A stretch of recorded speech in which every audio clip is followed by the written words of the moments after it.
Bom, vamos lá, turminha. Vamos continuar nossa aula, então, de imunologia das infecções. Nós vimos um pouco da resposta imune a bactérias, a vírus. Agora a gente vai trabalhar com protozoários, com fungos e eumintos. Vamos lá, então? Como seria a resposta imune, então, aos protozoários? Como a gente pode, então, definir esse processo, tá? Então, aos protozoários, vamos também ver as características básicas de cada um. Então, vamos lá. A maioria dos protozoários são parasitas intracelulares, assim como os vírus são obrigatórios. Os protozoários são a maioria. Como eles são intracelulares, geralmente a apresentação deles também é via MHC de que tipo? Classe 1, e geralmente tem uma resposta via NK primária e CD8 mais específica. Quando as células CD4 são necessárias, elas têm o papel de levar ao aumento de sinais de crescimento. Então, a interleucina 2, você pode ter isso sempre em mente. A interleucina 2 ela é uma citocina específica de proliferação celular, tá? Para CD8+, para que eu aumente mais a produção de CD8, ou ativadores de citotoxicidade, como o interferon gama. As citocinas de padrão TH1, para uma resposta de protozoários, são muito importantes. Por quê? Porque elas aumentam a questão da atividade microbicida da célula que está fagocitando, né? Então, da célula que está hospedando ele. Então, estimulam o processo de fagocitose por completo. Não adianta só fagocitar, mas lá dentro o parasita fugir. Não, lá dentro ele também tem que ser morto, tá? E quando a gente fala em citocinas de padrão TH2, já é um padrão anti-inflamatório, já faz o contrário da 1, tá? Aquela célula que está hospedeira, ela já, inclusive o macrófago, que é essa siglazinha que a gente trabalha muito, ela já não consegue ter uma boa atividade microbicida, tá? Então, e a gente já pode ter uma ideia, é ruim responder TH2 numa resposta a protozoários.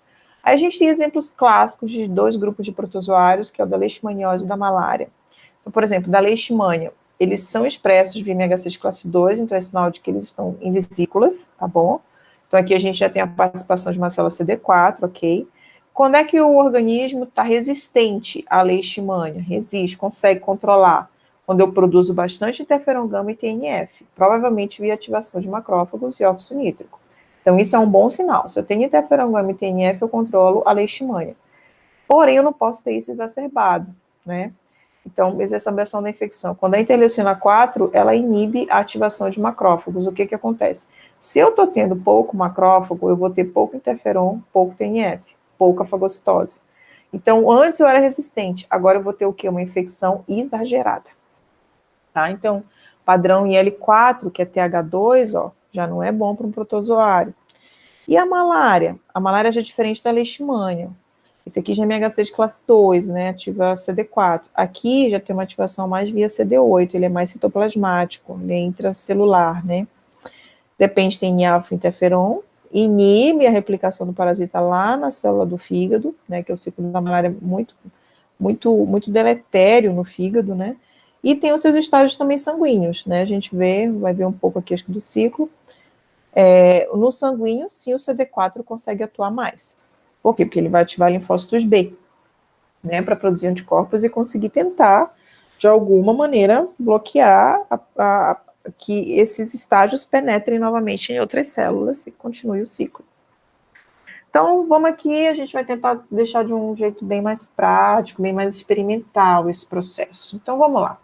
O que a gente está vendo aqui? Aqui a gente está vendo macrófagos, tá? É uma microscopia eletrônica de transmissão. Macrófago, então onde tem esse núcleo escuro preto são macrófagos. Aqui tem um citoplasma e um citoplasma.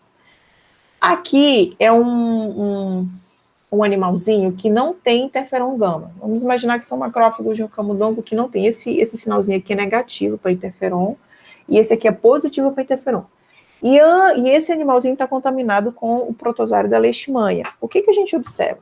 Que o animal que não tem interferon, o protozoário da leishmania está se multiplicando exageradamente dentro do macrófago. Ele fez do macrófago a moradia dele, ele está crescendo. E o macrófago é uma célula fagocítica, tudo que ele fagocita ele tem que destruir, não é? Porém, quando eu dou Proteoway para esse animal, que eu brinco que eu dou mais interferon gama para esse animal, olha o que aconteceu com esses macrófagos, porque os dois animais estão infectados com leishmania. Um está sem interferon e o outro está com interferon. Olha o que aconteceu com o animal que tem interferon. Foi abruptamente o que? Ativada a sua fagocitose. Então, não tem nenhuma leishmania. Então, a gente vê que uma resposta boa à leishmania é ter uma boa concentração de interferon gama. Os macrófagos aí a gente se pergunta. Vamos lá, professora, como é que trabalha esse negócio? Aqui é um pouco mais experimental, tá, gente? Para eu chegar no nível de produção de interferon gama, o macrófago, quando ele está fagocitando, que ele fagocitou lá, ativou, ele libera a interleucina 12. Eu vou tentar escrever aqui para você acompanhando comigo esse raciocínio. Então tá aqui, eu tenho um macrófago. Quando o macrófago fagocitou, que ele se ativou, ele tende a liberar a interleucina 12 nesse processo de fagocitose. O que a interleucina 12 faz? Ela é a citocina que vai estimular a célula T. A célula T helper, que ela está TH0, a polarizar para quem? TH1. Então, pode anotar isso. Professora, a interleucina 12 estimula o linfócito TH0 a virar o quê? TH1. É isso, tá? É isso que ela estimula. E o linfócito TH1, ele produz o quê? Interferon gama. Certo? E aí, esse interferon gama vem para cá, para o macrófago, e estimula esse macrófago a melhorar a fagocitose dele. Vocês viram como é bacana? Então, por que a gente está trabalhando aqui com interleucina 12? É por isso que eu te expliquei um pouquinho esse mecanismo. Aqui, essa letra Q e O significa uma abreviação de knockout, knot. É o knockout, aquele que não tem, foi nocauteado, ele não tem gene para produzir interleucina 12.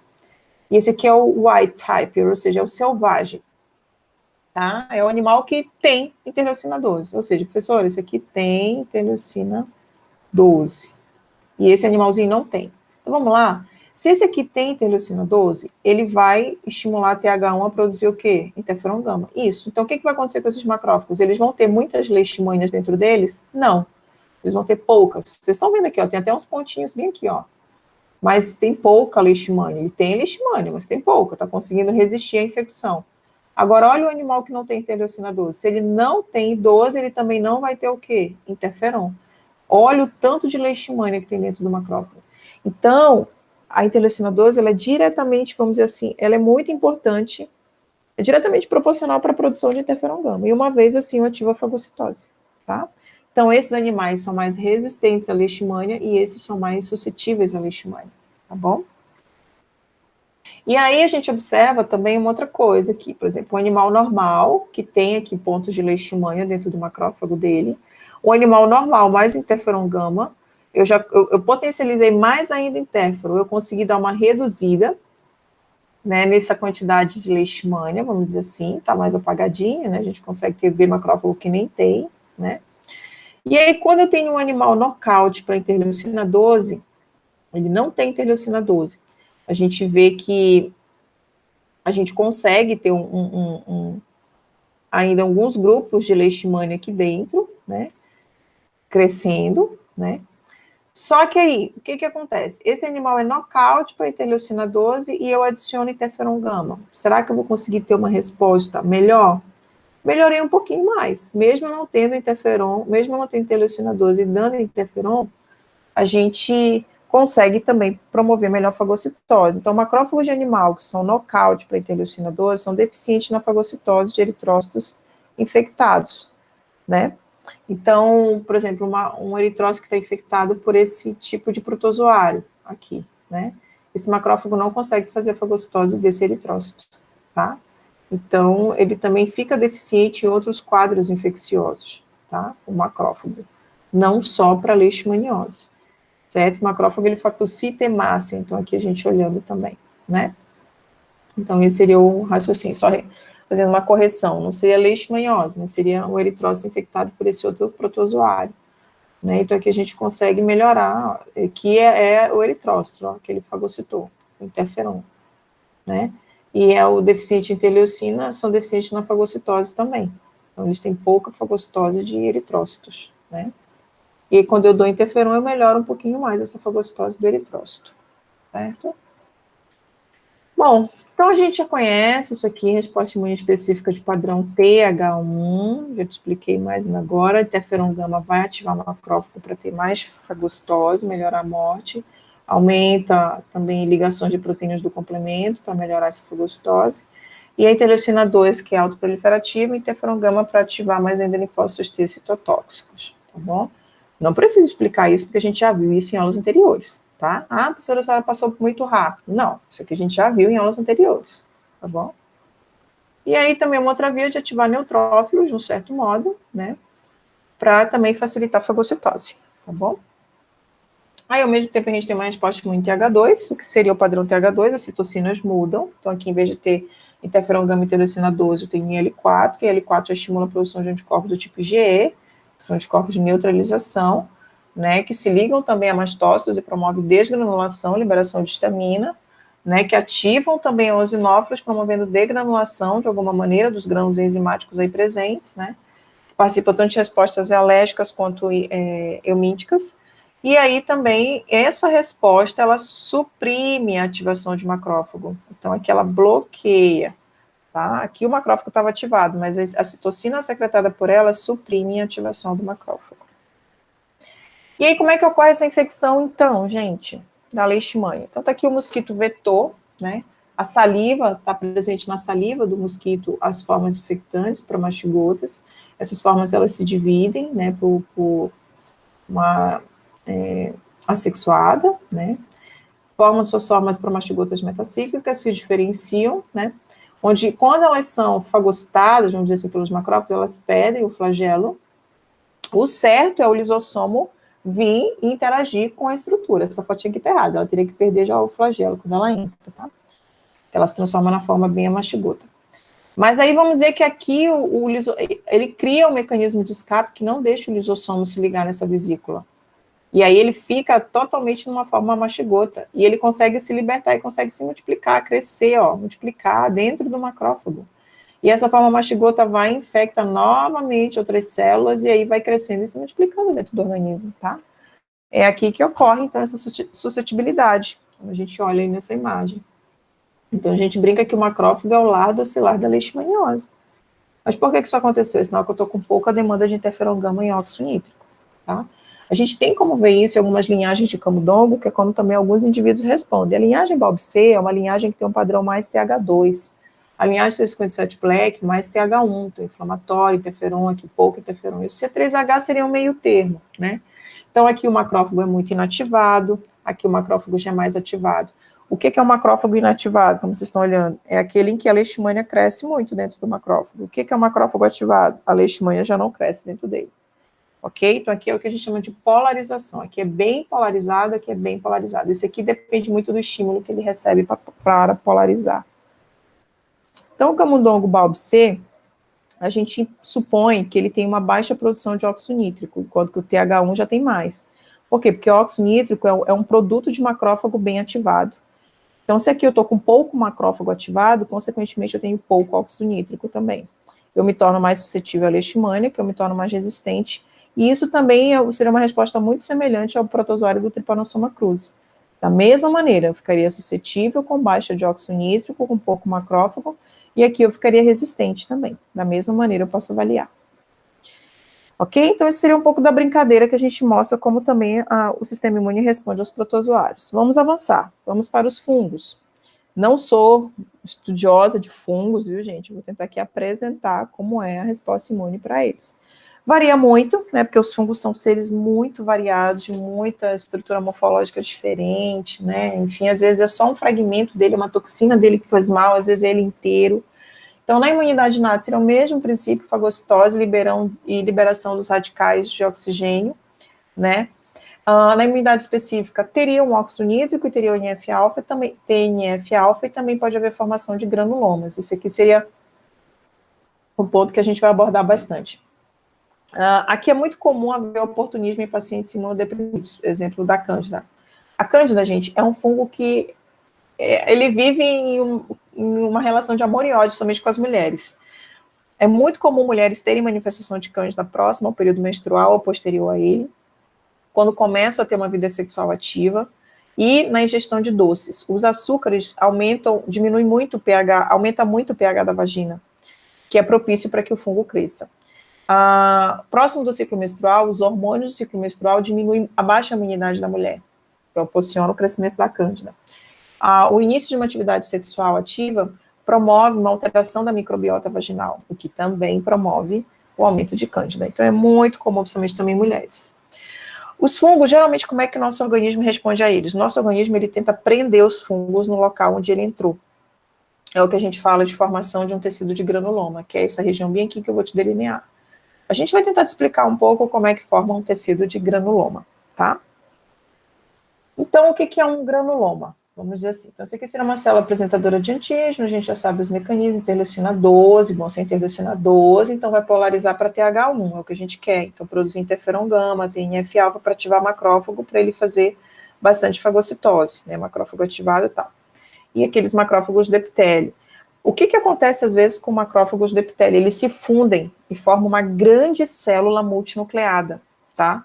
Que é como se fosse um macrófago gigante.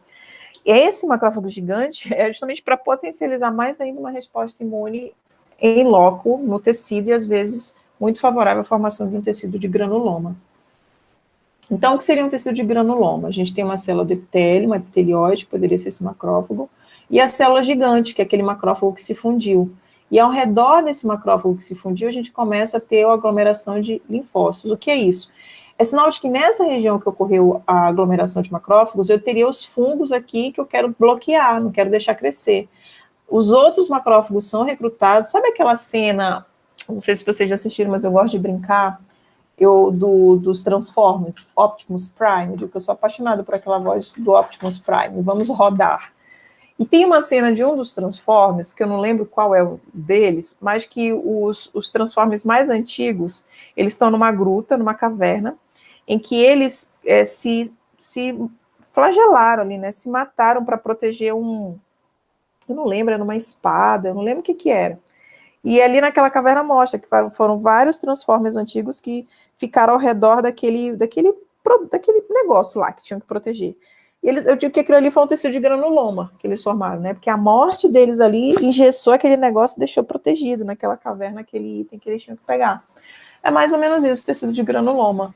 Os fungos estariam aqui é como se fossem os Transformers, né? Ou seja, é um macrófago transformado, é isso que eu falo mesmo para vocês. E aí, como a gente continua tendo a liberação de citocinas e a apresentação de antígeno, eu começo a ter linfócitos T específicos no local que estão sendo recrutados. E aí eu vou formando, então, a parte mais interna do tecido de granuloma são de células polinucleares, vamos dizer assim, até polinucleares por conta dessa massa multinuclear, e eu também posso ter neutrófilos aqui no meio. E as células mais da periferia são células mononucleares. Então, isso é um tecido de granuloma. É muito comum você ter tecido de granuloma em quais órgãos? No fígado, porque às vezes você tem infecções virais no fígado que você não soube. Você teve o início de hepatite, mas o teu organismo conseguiu. Eu, por exemplo, tenho um granuloma no fígado. Tá lá, uma massinha dura de algum quadro. Ou foi por uma hepatite, ou foi pela malária, porque eu já tive malária. Então, às vezes eu posso ter granuloma no pulmão, no fígado, no baço. Aquele órgão, aquela parte fica lá, ela não vai agredir nosso corpo em nada, ela não vai perder, ela perde a função, mas ela não perde a função fisiológica do órgão como um todo, e ele fica lá. Às vezes o organismo absorve, e outros você vai viver com esse granuloma pro resto da vida, dependendo do órgão. Então, a gente tem formação de tecidos de granulomas, por exemplo, no pulmão, no fígado, no baço. Aqui é o número de células formadoras de colônia, por exemplo, de um fungo, né? Então, na primeira semana, 4 semanas, 8 semanas. Então, aqui é o fungo do Paracoxiomicose, não consigo pronunciar muito, gente. Então, aqui ao redor dele, a gente tem aqui o crescimento, né, dele no grupo controle e no grupo tratado, com interleucina 12, vamos dizer. Então, no pulmão, o controle entre interleucina 12 não teve diferença, o tecido de granuloma foi muito igual, né? Não reduziu o número de unidades formadoras de colônia do fungo. Já no fígado, aqui nas 4 semanas também foi igual, primeira semana, mas na 8ª semana eu já consegui ter uma redução do número de fungos, né, naquela região do fígado, nos animais tratados com interleucina 12. No baço, não tive diferença, né, nada na primeira semana, na 4ª não tive diferença significativa, porém na 8ª semana também acompanha. Então, o baço e o fígado foram órgãos que responderam bem, né, eu tive uma redução no número de unidades formadoras de colônia do fungo, né? Ou seja, ele não se multiplicou muito. Eu consegui controlar pela presença da interleucina 12, tá bom? Nesses 2 órgãos muito importantes, né? E aí, com certeza, a gente pode ter um tecido de granuloma aí. O granuloma seria isso aqui, então aqui a gente tem um granuloma, isso aqui é o pulmão, tá? E olha o granuloma que eu fiquei ali no pulmão. No pulmão, dependendo do número e do tamanho, isso pode ser um pouco mais complicado. A gente não quer, porque essa área é muito delicada, muito frágil aqui, que a gente tem que presenciar a hematose. Então, isso pode levar a lesões pulmonares. E aqui é irreversível. Isso aqui é uma perda de uma área de respiração. Então, a pessoa fica com uma taxa de oxigenação menor, né? Então, isso aqui realmente a gente tem que ter um controle maior. A gente não quer que isso chegue no pulmão. Então, aqui, quando a gente já tem um nível muito avançado, olha aqui, ó, né? O animal não tratado, aqui como se já fosse um animal que até respondeu um pouco melhor. Então, aqui em A, do A ao B, então, demonstra as lesões pulmonares de 4 semanas, né? C e D já são aquelas de 8 semanas pós-infecção. Olha como já ficou o pulmão dessa criaturinha. Olha na 8ª semana, tá tomado por granuloma. Aqui não tem respiração, tá? Aqui não tem mais. O pulmão ele não expande para respirar, né? E aí, como é que a gente observa isso também dentro do padrão de respostas imunológicas? A gente já viu anteriormente que a resposta TH2 não é muito boa para protozoários, não foi? E que a gente viu que a resposta TH1 era melhor para protozoários. E como é que fica isso para fungo, professora? Você pode me perguntar. Para fungo, já é o contrário. Eu preciso responder TH2 para o fungo, que eu me torno resistente. E TH1 eu já me torno o quê? Suscetível. Qual é o problema aqui do TH1? Aqui vai ser aquela história que eu te falei, vai ser a bendita resposta do hospedeiro. Quando eu tenho muito TH1 para um fungo, eu produzo muito tecido de granuloma. Isso já não é bom. Eu reduzo a carga do fungo, porém eu produzo muito granuloma, e dependendo do órgão, não é bom ter granuloma. Entende? Aqui já é a história do organismo responder demais. Nos protozoários não tem granuloma, eu tenho só que ativar macrófago. Aqui não, aqui a história é o granuloma. Na TH2 eu já tenho menos tecido de granuloma. Então é esse equilíbrio, sabe, uma coisa muito louca, esse controle que eu tenho que ter, né? Então aqui eu já seria mais resistente, tá bom? Como seria a imunidade, então, aos eumintos? Bom, a imunidade natural, muito pouco eficiente para um vermezinho, então ele naturalmente já são resistentes à fagocitose, até, porque imagina aquele ovo do Schistosoma mansoni enorme, gente, o macrófago não fagocita aquilo, imagina uma matinha só, o macrófago não fagocita aquilo, tá? Então não tem muita coisa contra eles na imunidade inata, tá? A fagocitose não tem quase eficiência nenhuma. Quando a gente vai para a específica, aí a gente já consegue. Por quê? Porque a gente já vai produzir anticorpos IgE contra eles, intermediado pela interleucina 4, que gera um padrão de especificidade, e a interleucina 5 já aumenta o número de eosinófilos, que é o que a gente chama de eosinofilia, que se você faz um hemograma, você vê o aumento dessas células no hemograma do paciente. A gente forma também muitos granulomas, a gente vai ver aqui para você um pouco. A gente tem muita participação CD4 para ativar B, para produzir IgE, a gente tem muitas citocinas que podem estar envolvidas nessa resolução ou exagero da infecção. Quais seriam as características básicas de uma resposta imune ao minto? Muito IgE através da interleucina 4, eosinofilia, eu também dose 5, então está muito alta, e mastocitose, muito mastócitos, tá? Isso aqui é bem um padrão de resposta imune o quê? TH2. Quando eu respondo muito TH2 para eumintos, a pessoa ela pode vir a ficar alérgica. Anota aí, porque a minha letra aqui fica ruim no mouse. Então, o menininho que está com muita verminose, provavelmente também ele vai ter muita alergia, tá? Por conta da demanda muito alta de IgE.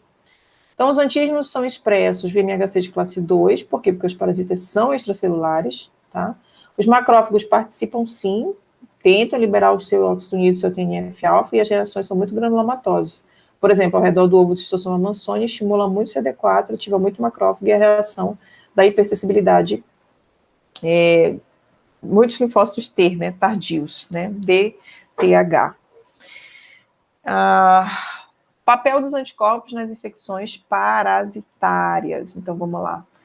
Então, exemplos de parasita, plasmódios e vermes intestinais, como o trypanosoma. Então, o anticorpo se liga aqui juntamente com as proteínas do complemento, o que ele quer aqui é promover o lyse direto, então o complemento participa muito aqui, a gente já sabe como é o mecanismo do complemento.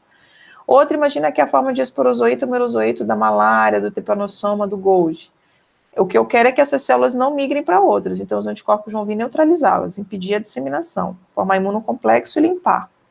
Se é um plasmódio ou um trypanosoma, propriamente dito, também eu posso ter uma resposta tanto por complemento quanto por citotoxicidade ou potencialização da fagocitose.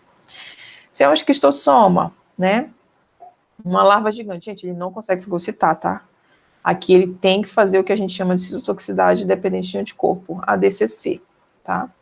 Então, ele libera glândulas, né, ou perfurinas, né, e aquelas enzimas que vão ativar aqui a morte celular, de algum jeito, um desequilíbrio osmótico do verme, do parasita. Porque eles são grandes, o problema deles é grandes, e eles apresentam formas muito variadas, o ciclo biológico dele dentro do organismo. Por isso a dificuldade também da gente gerar uma vacina contra eles também.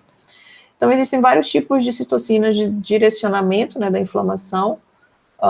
Então, os linfócitos estimulados, como o TH0, para ir para TH1, ele tem interleucina 2 e interleucina 8, isso ativa muito a proliferação de neutrófilos, né, que são células piogênicas.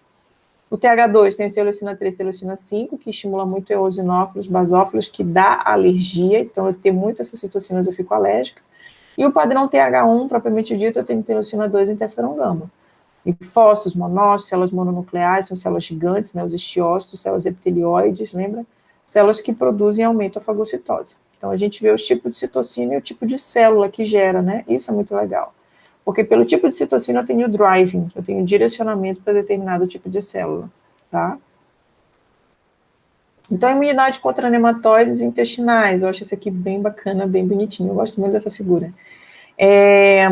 Vamos aqui imaginar, vamos lá, tá aqui o lúmen intestinal, vamos começar por aqui, tá aqui o nematóide, né, vamos dizer que fragmentos dele, né, desse parasita, de alguma maneira foram processados, fagocitados e apresentados, né. Aí eu consegui ter a produção de anticorpos, tipo IgE contra ele, eu começo a gerar pequenos danos nele, eu consigo também ter produção de algumas proteínas digestivas contra o verme, geralmente também mediado por IgE, isso aqui tinha que estar mais pertinho aqui. O organismo naturalmente aumenta a produção de muco, esse muco prende, isola para promover a melhor expulsão também desse verme, tá? Então aqui os processos inflamatórios são dependentes de células T, produz TNF-alfa e interleucina 1 e estimula a proliferação da célula também caliciforme, porque no intestino a gente tem muitas células caliciformes, são glândulas unicelulares, que aumentam muito a produção de quê? De muco. Possíveis respostas efetoras na esquistossomose. Então, isso aqui é a parede do ovo da esquistossoma. Então, uma pode ser mediada por IgE, que ativa complemento de um certo modo, ou liga mastócito. Liga também aqui neutrófilo, liberando radicais de oxigênio e hidrogênio, e liberando óxido nítrico para ter ação deletéria. Ativa macrófago via TNF-alfa. Também ativa a via de plaqueta, para que ocorra também aqui não é a coagulação em si, mas ativação do sistema complemento, e o eosinófilo também, né? Então, liberando seus grãos digestivos. Então, são várias linhas de ataque, porque o bicho é grande, né, gente? Então, o que vai gerar tudo isso? Desequilíbrio osmótico, tá? Vai destruir a parede e a membrana para que esse parasita. E tudo que sobra dele, aí o macrófago sim vem e começa a fazer a limpeza, né? O papel dos eosinófilos nas parasitoses, então, são importantes nas infecções helmínticas, na citotoxicidade dependente de anticorpo, ADCC. Os eosinófilos, eles degradam uma proteína básica principal, que é a MBP, um dano muito limitado só no parasita, devido à proximidade de contato, e participam de uma lesão também granulomatosa do ovo da esquistossoma, né? Então, o eosinófilo consegue fazer isso, que é essa imagem muito clássica aqui, ó. Isso aqui é um bando de eosinófilo ao redor do ovo de esquistossoma, formando um granuloma, né? Bom, e aqui a gente tem um outro quadro, já finalizando. Esse aqui é o conhecido Ancylostomum duodenale, o Necator americano, que é aquele que causa do grupo lá dos sanguessugas, vamos dizer assim, dos amarelões, né, que ficam na parede intestinal sugando o sangue diretamente. A gente tem um tipo desse que é específico dos cães, que é o Ancylostomum brasiliense, Ancylostomum canino. Ele é de intestino de cão. Quando ele penetra na pele do homem, como ele não tem um receptor compatível com o intestino canino, porque ele não está numa espécie canina, ele fica perdido no nosso organismo. Esse aqui é aquele que causa o bicho geográfico, né? Que a gente tem que usar anti-inflamatório, gelo, que coça, fica vermelho. Por que ele fica no pé em bicho geográfico? Porque ele não tem afinidade pelo nosso intestino, ele tem afinidade pelo intestino do cão. É por isso que, então a gente é só um hospedeiro de acidente dele, né? Então, por isso que a gente chama de bicho geográfico. Ele causa uma resposta inflamatória, um pouco dolorosa, incômoda, purulenta, né? Aí, o que a gente tem de controle aqui? Anti-inflamatório, né? Analgésico, gelo, né? Não tem muito o que fazer, esperar o parasita mesmo morrer, né? E eu espero que vocês tenham gostado, gente. As pessoas Não sei como vocês vão lembrar de mim, né? De como a gente tem tentado trabalhar a nossa disciplina, mas as pessoas vão esquecer o que você disse, vão esquecer o que você fez, mas elas jamais esquecerão o que você as faz sentir. Então, espero que você possa ter feito você, estar fazendo vocês sentirem coisas boas, né, pela disciplina, pela matéria. E mesmo que não sinta por mim, não tem problema, a gente não está aqui para agradar todo mundo, né? Mas sigamos em frente. Então, gente, fiquem com Deus e até as nossas próximas aulas. As nossas próximas aulas eu vou querer gravar ainda essa semana, nem que seja como aula extra, porque o nosso semestre está terminando, mas é de alergias e doenças autoimunes, tá bom, gente? Então, um abraço, fiquem com Deus e até as próximas.